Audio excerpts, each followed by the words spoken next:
निर्धारित समय से 12 घंटे पहले देश के 3 वीरों को फांसी पर चढ़ा दिया अंग्रेज़ों ने। जी हाँ, मैं बात कर रही हूँ भगत सिंह, सुखदेव, राजगुरु को, क्योंकि अंग्रेज़ों को पता चल गया था कि पूरे देश की जनता लाहौर जेल के बाहर, लाहौर सेंट्रल जेल के बाहर घेराव करने के लिए आ रही है। तो 24 मार्च 1931 को सुबह 6 बजे उन्हें फांसी होनी थी। उन लोगों ने 23 मार्च को शाम 6 बजे ही उन्हें फांसी पर चढ़ा दिया। भगत सिंह बहुत ही पढ़े लिखे इंसान थे।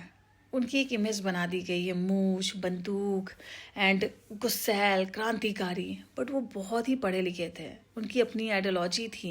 कम से कम जेल जाने से पहले उन्होंने 200 से ऊपर किताब पढ़ी थी, और जेल जाने में के बाद तो वो सिर्फ बुक्स पढ़ते थे। इवन जब उन्हें फांसी होने वाली थी उससे भी पहले वो बुक ही पढ़ रहे थे। एंड जब गांधी जी का असहयोग आंदोलन चल रहा था तो उसमें भी उन्होंने पार्ट लिया था। छोटी सी उम्र में 1907 में पैदा ही हुए थे, 12-13 साल के थे उस आंदोलन के समय में, तब भी वो उसमें साथ थे।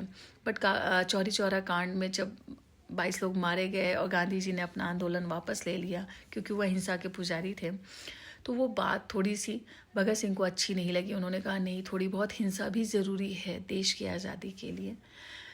और वो फिर चंद्रशेखर आज़ाद जी के साथ शामिल हो गए।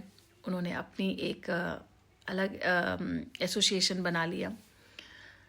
भगत सिंह इतनी बुक पढ़ने के बाद उन्होंने उनके जो कुछ लिखते थे, वो लिखते भी बहुत अच्छा थे, तो उनके कुछ मैगजीन्स में छपा करते थे। वो समाजवाद को बहुत मानते थे एंड वो नास्तिक थे, तो नास्तिकता को मानते थे, अंतर्राष्ट्रीयवाद को मानते थे, समाजवाद को इसलिए मानते थे कि देश में इतना डिफरेंस नहीं होना चाहिए कि अमीर बहुत अमीर हो, गरीब बहुत गरीब हो, एक समानता होनी चाहिए। एंड वो नास्तिक थे। वो कहते थे कि अगर ईश्वर है, ईश्वर पिता है, तो उसको सभी बच्चों को बराबर प्रेम देना चाहिए। क्यों गरीबों के साथ फिर शोषण होता है।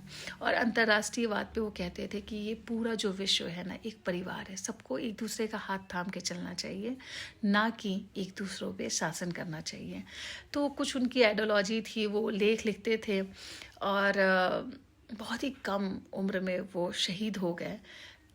आरोप उनके ऊपर है कि असेंबली पे उन्होंने बम मारा था, लेकिन वो बम ऐसा था, किनारे मारा था, धुआं हो गया था, लेकिन कोई मरा नहीं था। उन्हें गिरफ्तार कर लिया गया था। और सैंडर्स जो मारा गया था उसके आरोप में पुराने लोगों ने मुखबरी की, सूचना दी, बताया कि हाँ यही लोग इन्वॉल्व थे सैंडर्स को मारने में।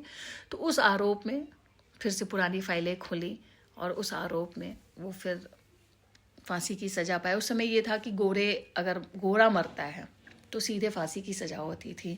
तो सैंडर्स मारा गया था, उसके आरोप में इन्हें फांसी की सज़ा सुनाई गई थी।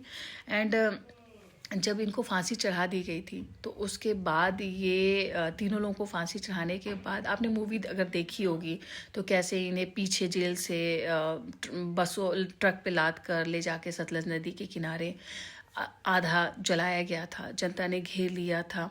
फिर उनकी जली बॉडी को लेके लोग आए थे। तो ये कहानी है। बट आप सोचिए, इतना डर था अंग्रेज़ों के अंदर एक वीर के उसमें, कि इतना देश का वीर है, देश का लाल है, और इतनी देशभक्ति है उसके अंदर कि उसके लिए पूरी जनता इकट्ठी होने वाली थी। तो ये छोटी सी कहानी है भगत सिंह की। अगर आप कुछ और एक्स्ट्रा ऐड करना चाहें तो कमेंट बॉक्स में बताइएगा ज़रूर।